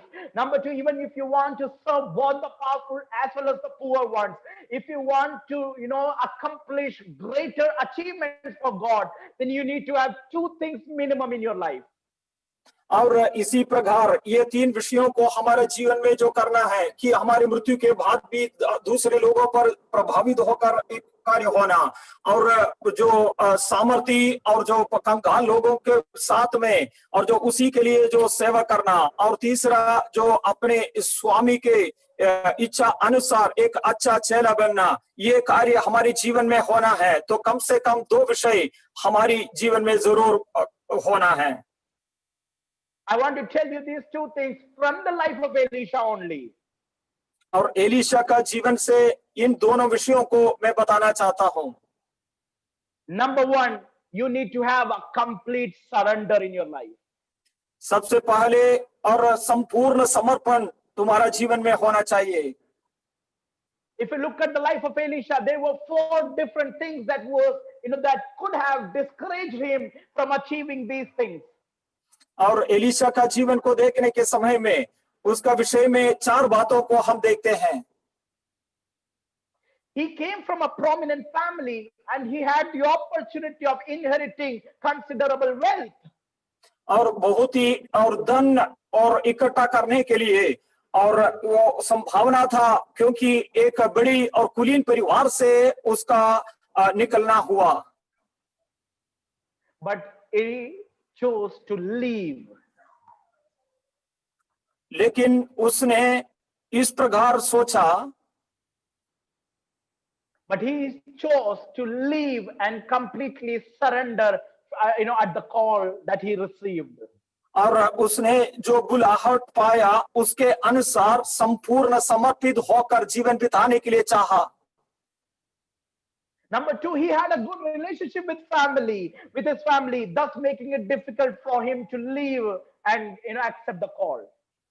और वो अपने परिवार की सदस्यों के साथ बहुत ही अच्छा रिश्ता रखने के कारण बुलाहट की ओर को जाने के लिए उसके जीवन में कुछ क्लेश हुआ। And third, if you see, he was a kind of foreman having a minimum of 11 servants under him, but still he was ready to even leave those things and accept the call of God. और उसके नीचे कई सेवक लोग थे, लेकिन परमेश्वर की बुलाहट की ओर जाने के लिए उसने समर्पित तौर पर सारी चीजों को त्याग कर उसने आगे निकला। Till now, he was living a peaceful and a secure life. But now onwards, life will not be an easy one. It will be a life full of danger. और तब तक वो शांतिपूर्वक बहुत ही और जो सुखदायी जीवन बिता रहा था, लेकिन आगे बहुत ही कठिनाई की जीवन उसके सामने है। But he chose to completely surrender. लेकिन उसने संपूर्ण समर्पित होकर उसको चुनने के लिए तैयार बना। Number two, he had a servant heart. और दूसरा एक सेवा के लिए एक समर्पित मन था। You know, we all want to be leaders, but Jesus wants us to be servant leaders. और हम लोग सब नायक बनने के लिए, अगुवे बनने के लिए चाहते हैं, लेकिन प्रभु यीशु मसीह सेवा करने का एक मन रखते हुए हमें सिखाया। And we must have, you know, if we want to serve God, then we must have a heart of a servant. हमें अगर परमेश्वर की सेवकाई करना है, तो हमें एक चेले के मन रखना है, सेवक के मन रखना है। Elisha demonstrated that he had a servant's heart by knowing and following the unspoken wishes of his master. और अपने स्वामी के ऊपर उसने अपना सेवक का एक मन को सही तरीके से उन्होंने दर्शाया। Elijah said, "Hey, come on, don't follow me. You can go back." He said, "No, I will follow you." Elia ने इस प्रकार बताया, तुम मेरा पीछा करना बंद करो, तुम वापस जा सकते हो, लेकिन एलीशा ने उसके पीछे ही और जाते रहा। We have to ask God to cultivate a servant's heart in our lives. हमारे जीवन में एक सेवक का मन हमारे जीवन में होने के लिए हमें परमेश्वर से प्रार्थना करना है। We have to ask God to cultivate a servant's heart in our lives. हमें परमेश्वर से मांगना है ताकि हमारे जीवन में एक सेवक का मन होवे। Praise the Lord. Let me, quickly move to next few templates. और आगे की कुछ और टेम्पलेट्स की ओर हम सीख जाएं। It is a list of both the kingdoms, the kings of both the kingdoms. You can read on later on. Move to the next template. It says kings of the southern kingdom. Kings of the southern kingdom. I had the heart to take some time and spend on these names and what happened to these kings. I had a desire, but we will quickly move on. This is Rehoboam. We know who he was. Yeah. जो राजाओं के बारे में मैं कुछ विवरण देना चाहता था, लेकिन हम लोग सीख रेहोबाम की ओर हम जाएंगे। Rehoboam, we can see he was a son of Solomon. The reason God was very angry with him, we all know, because it was him under the leadership of Rehoboam that the kingdom was divided into two, and Jeroboam, coming up as a rebel for the slave labor. We know the story, right? हम रेहोबाम की कहानी जानते हैं। वो सुलेमान की बेटा है और उसके समय में और जो राज्य जो है दो भाग में विभाजित हुआ और उसके विद्रोह के तौर पर जेरोबाम उसकी नेता बनकर उसके स्थान में लेने के लिए आ जाता है। He married a lady called Makkah, who was a Asherah worshipper, and he built pagan shrines, ignoring the Lord's prohibition and everything. और माका नामक एक स्त्री से ब्याह कर लेती है। वो अशेरा की उपासना करने वाला स्त्री है। वो मूर्ति पूजा को उसके ओर में ले आता है। Second king we can see is about Abijam. और दूसरा राजा जो है अभिजाम के बारे में अभिजाम के बारे में हम देखते हैं। He only reigned for 3 years. उसने केवल 3 साल के लिए राज किया था। Even though he has seen the deliverance of God in his life, but still he chose, to go after other gods. और परमेश्वर की छुटकारा को सही तरीके के देखने के बाद भी वो अन्य देवताओं की ओर जाने के लिए पसंद किया। Book of Chronicles says his heart was not loyal to God. इतिहास के किताब में हम इस प्रकार देखते हैं कि वो परमेश्वर के प्रति वो मन नहीं रखता था। In Chronicles, his name was Abijah. और इतिहास के किताब में उसका नाम अभिजा है। It means Yahweh is my father. इसका मतलब है याहुवे मेरा पिता है। But king spells his name as Abijam, which means Yam is my father, and Yam is a Canaanite god, Canaanite sea god, Canaanite sea god.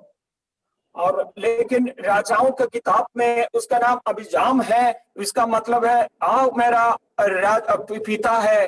वो राज का मतलब है कि वो कनानी एक देवता की नाम है। It could be this, that he started out as, God is my father, but he ended up, being the follower of other god. और उसकी शुरुआत इस प्रकार हुआ कि परमेश्वर मेरा पिता है, वहां से शुरू होकर एक अन्य देवता की ओर उसके मन भटकने के कारण स्थिति हुई। And then comes King Asa. उसके पश्चात आसा राजा। He instituted many different things, but still there were 2-3 things that God really didn't like in his life. 35th year, he made a treaty with Aram, which was not pleasing to God. And on 39th year, he got a severe foot disease, but he looked only to the physicians, but not looked at the God. And that's why he died. और आसा के विषय में जब हम देखने के समय में वो 41 साल को राज करते हैं और उसने कई अच्छे कार्य करने के बावजूद भी और उसने 39 वर्ष में उसका एक बीमार हो जाता है और उसने वैद्यों के ऊपर सहारा रखते हैं, परमेश्वर की सहारा ना रखते हुए उसने चंगाई की और वैद्यों की सहारा लेते हैं। And then comes Jehoshaphat. We know he was a good king. He did many things. He acquired success, victory, depending upon God. But later in his life, he made some choices that was displeasing to God. He was, trying to make an ally, which was not pleasing to God. और यहोशापात के विषय में जब हम देखने के समय में वो कई महान कार्यों को करता है, लेकिन अंत में परमेश्वर के नापसंदी विषयों को करने के लिए वो तैयार बनते हैं। And then comes Jehoram, and then comes Ahaziah. Athaliah is the 7th number. Athaliah is a lady. She is not a king. She is a queen. After the death of her son, she becomes the king and she kills everyone and she wants to be the ruler. But God, saved someone, in the line of David, because God has not yet given up. और उसके बाद आराम को हम देखते हैं। उसके पश्चात एक बड़ी स्त्री के विषय में हम देखते हैं, अतलिया। उसने कई सारे लोगों को मार डालते हैं और दाऊद की वंश के सारे लोगों को मारने के लिए प्रयास करते हैं, लेकिन परमेश्वर उसका अंत करते हैं। And that person was Joash. That is the next king whom God chosen. You can see a small boy standing there. God chose, God secured him. Let me tell you this, if God has a promise upon someone, no one can touch him. He will always be under the protection of God. उसके बाद जोआश के विषय में हम देखते हैं और जोआश को परमेश्वर सुरक्षित रखते हैं। इस विषय को हम इस बात में हम इस प्रकार समझते हैं कि परमेश्वर की सुरक्षित में रहने वाला व्यक्ति को कोई छू नहीं सकता। And the list of kings goes on, and let me come straight to a king whom I cannot, just, forget. He is Manasseh, who was the wicked king of all. और इन सारे राजाओं के विषय में हम देखने के समय में एक अमस्या राजा को भी हम देखते हैं, और इस प्रकार एक दुष्ट राजा का और सारे इतिहास उस मनाशे राजा में हम देखते हैं। And as I told you, when we come back again downwards, we will see about King Josiah, about whom I already told you, the one who, started preparing different reformations. We all know about him. And in this way, we will see about 20, names of kings are there, ending with Zedekiah. Zedekiah, when the author ends with this particular king, the name Zedekiah means God is righteous.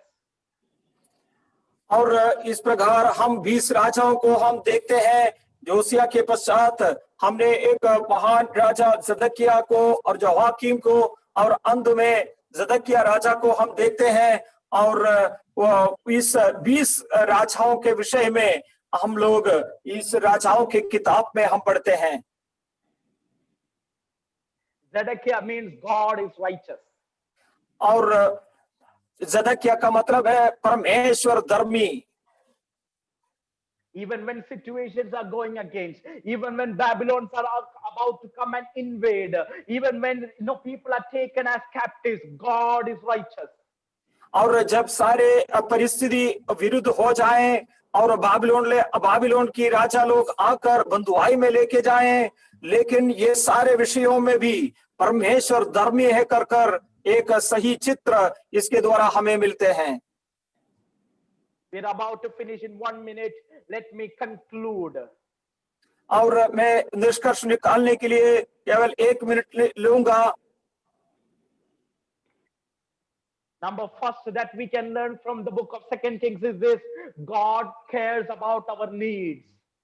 और सबसे पहला विषय ये दूसरे राजाओं में हमें इस प्रकार मिलते हैं कि परमेश्वर हमें संभालता है, ध्यान रखने वाला परमेश्वर है। He cares for our needs. He cares for our needs. हमारी जरूरतों को और ध्यान देने वाला परमेश्वर है। No matter who you are you a widow, or are you a Shunammite woman who cannot bear a child, or are you a Naaman? It does not matter. God cares for your need. आपकी सारी जरूरतों को परमेश्वर पूरा करता है, ध्यान देता है। चाहे आप विधवा स्त्री क्यों ना हो, चाहे एक शूनेमाइट क्यों ना हो, शायद आप एक नामान के जैसे एक बीमार व्यक्ति क्यों ना हो, परमेश्वर जो जरूरतों को ध्यान देने वाला परमेश्वर है। Number 2, don't be a successful failure. और दूसरा विषय हमें यहाँ पर इस प्रकार देखते हैं कि एक बड़ा और जो पराजय के विषय को देखते हैं। Don't be a successful failure. और जो आप पराजय में विजयी नहीं होना है। It is possible to be used by God but not have an authentic relationship with Him. और परमेश्वर आपको सही तरीके से इस्तेमाल करने के लिए उसके साथ एक सही रिश्ता बनाए रखना है। I'm talking about Jehu. I'm talking about Jehu. और जेहू के विषय में मैं बताता हूँ। He was used by God to bring judgment on the house of Ahab. और आहाब के घराने को खत्म करने के लिए उसे इस्तेमाल किया जाता है। But his pride, causes many problems. लेकिन उसके घमंड के कारण कई सारे समस्या वहां पर खड़े होते हैं। Number 3, the message of 2 Kings is be fearless in every situation. और तीसरा संदेश इस प्रकार देते हैं, आप कभी भी और कहीं भी विषय के और देखते हुए भयभीत ना होना। No matter if Queen Athaliah is on the throne, it does not matter. Even if Assyrians are coming, even if Babylonians are coming, it does not matter. I will not fear God. I will depend upon God, because God is a righteous God. और शायद अतल्या सिंहासन पर बैठी होगी, शायद बाबिलोन की राजा लोग बंधुआई में लेके आने के लिए आ रहे होंगे, शायद असीरिया की राजा लोग और पकड़ कर लेके जाने के लिए तितर बितर करने के लिए प्रयास करेंगे, लेकिन परमेश्वर धर्मी परमेश्वर है और सबका नियंत्रण करने वाला परमेश्वर है। When a crisis hits, number 4, when a crisis hits, go straight into prayer. और चौथी विषय ये जो है, समस्या में आप सीधे सीधे प्रार्थना करने के लिए सीखें। You know, look at the book of Second Kings. Every time when a king failed, but even when he was ready to pray to God, he experienced the protection, provision, and the presence of God in his life. दूसरी राजाओं में हम इस संदेश पाते हैं कि जब समस्या आने के समय में राजा लोग जब प्रार्थना करते हैं, उस समय में ईश्वरीय सुरक्षा और ईश्वरीय प्रावधानों को परमेश्वर प्रदान करते हैं। The final thing that I want to say is, we will reap what we will sow. और पांचवी विषय, हम जो बोते हैं उसके अनुसार फसल काटेंगे। God warned the kings of Israel over and over to turn from their wicked ways, but they refused to listen to the prophets of their day. As a result, they faced severe consequences for their way of life. और बहुत बार परमेश्वर उनकी और दुष्ट मार्ग से और फेर लेने के लिए राजाओं को और संदेश देता रहा, लेकिन वो बलवाई करने के कारण अधिक अधिक दुष्टता की ओर बढ़ते गया। God's word is true. We will surely reap what we will sow. परमेश्वर का वचन सत्य है, इसलिए जो हम बोते हैं उसके अनुसार फसल काटेंगे। The book of Kings once again reminds us to be obedient to the commandments and covenants of God. परमेश्वर की प्रतिज्ञा और वाचाओं की और व्यवस्था की और हम आज्ञाकारिता से व्यवहार करें, इस प्रकार के एक संदेश भी देते हैं। So I hope and desire that in the coming days, let all of us together abide in the commandments and covenant of God and live a successful Christian life in which we are not living based on the information that we have, but rather on the revelations that we possess. और इसलिए मैं इस प्रकार आशा करता हूं और कामना करता हूं, आने वाले समयों में हम परमेश्वर की वचन की प्रामुख्यता देते हुए और केवल सूचना की ओर ना ध्यान देते हुए हम परमेश्वर से ईश्वरीय प्रकाशन पाकर और विजयंत मसीह जीवन बिताने के लिए हम तैयार बनेंगे। I thank each and every one of you for listening so patiently. I thank Pastor John Matthew for giving me such an opportunity. At the same time, I thank dear Pastor Translator for translating in such a beautiful way. May God bless each and every one of you. और आप लोग सब और मुझे सुनने के लिए मैं आप लोगों को धन्यवाद देता हूं, और इस प्रकार एक मौका दिया हुआ पास्टर जोमन को मैं धन्यवाद देता हूं। परमेश्वर हम सभी को आशीषित करें।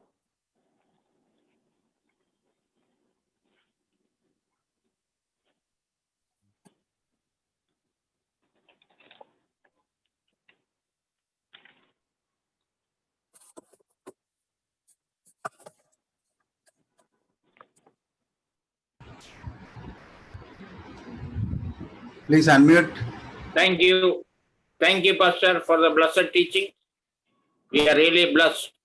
Thank you once again for coming and teaching us from the Second Kings. Thank you very much. Now I would request Sister Sirisha to lead us in intercessory prayer.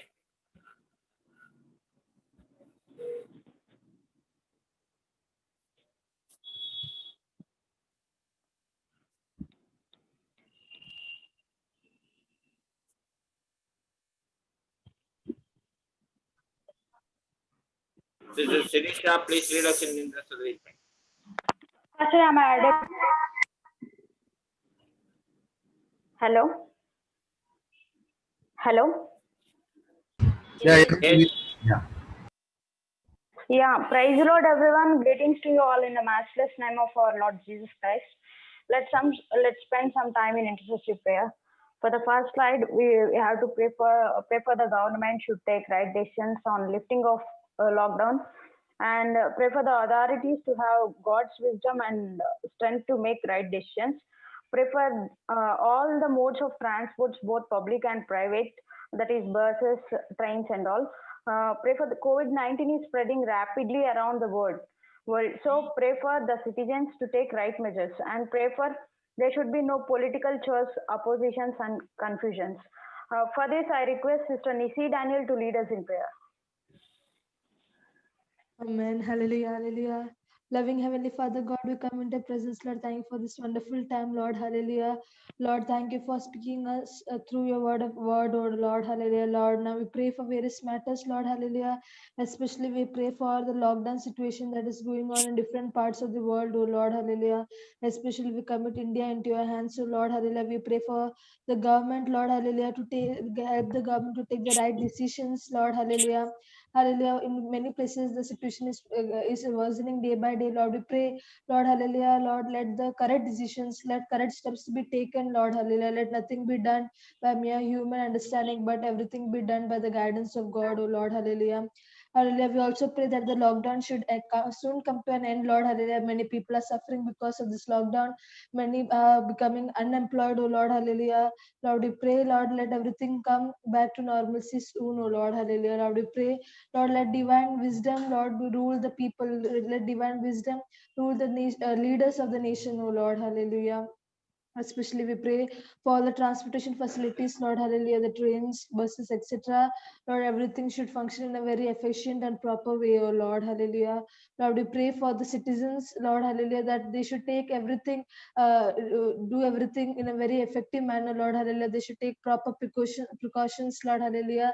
Hallelujah, whatever things the government have told them to do, like wearing mask, washing their hands, etc., keeping social distancing, everything they should do, Lord, hallelujah, in a very systematic and a very a proper way, oh Lord, hallelujah. Especially we pray for the political chaos is going on, Lord, hallelujah. We pray, Lord, there should be no problem coming in the coming days, so Lord, hallelujah. Let there be peace, Lord, hallelujah. So now, since the people are in a very pathetic way, Lord, hallelujah, pathetic state, Lord, hallelujah.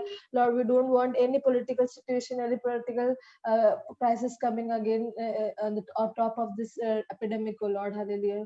Lord, we pray, Lord, hallelujah, soon this pandemic should come to an end, oh Lord, hallelujah. Lord, you have mercy on the people, you grant mercy upon each and every person, Lord, hallelujah. Keep each and every person safe and sound, Lord, hallelujah.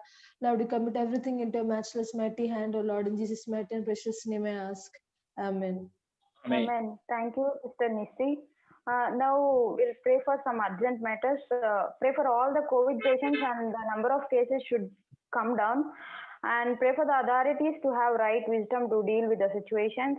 And pray for doctors, nurses, and all the medical health workers to be protected.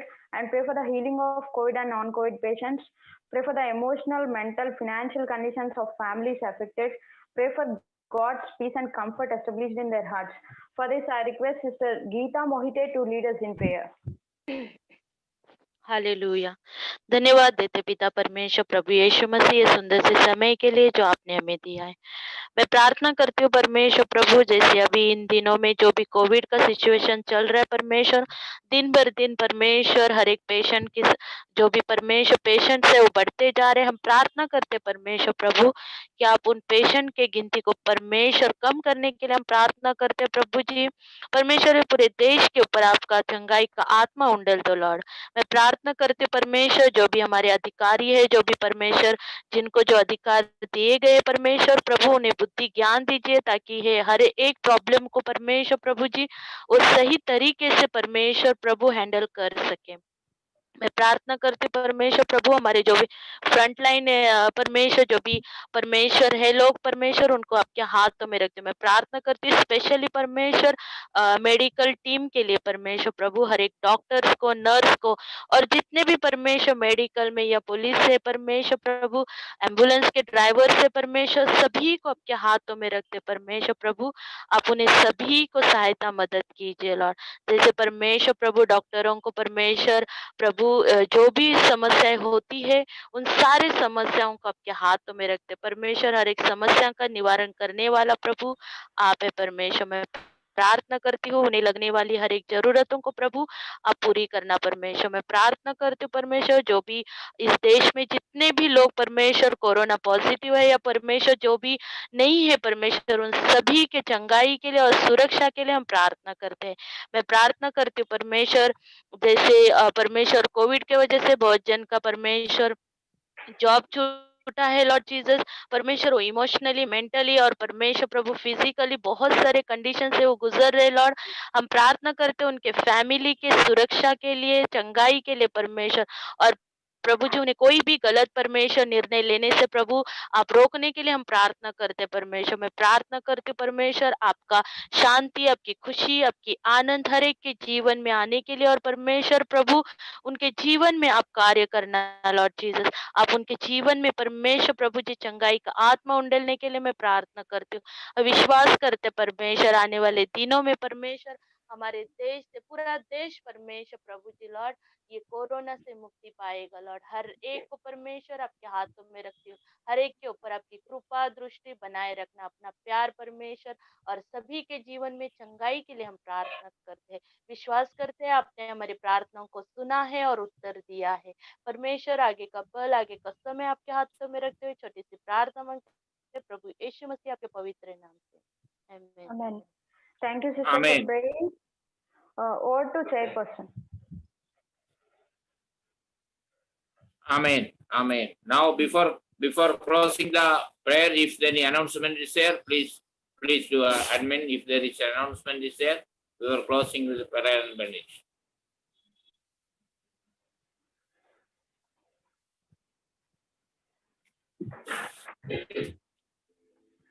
So we will pray and close our today's meeting with benediction. Loving Father, we thank you, praise you for this precious time. We could learn from the Second Kings, from the servant of God. We could understand the hidden matters, Father, that they are the matters which we could understand, which we can we understand and give us the in-depth knowledge of this book, Father. Lord, bless the lecturers, those who are taught us, Father. Bless everyone, those who are come, and Father, bless each one of us. Please send us with thy blessings, Father. Thank you, Father. We pray all these things in the precious name of our Lord and Savior, Jesus Christ. Amen. Now the love of the God the Father, the grace of our Lord Jesus Christ, and the communion and fellowship of the Holy Spirit may abide with us forever and ever. Amen. Amen. May God bless you all.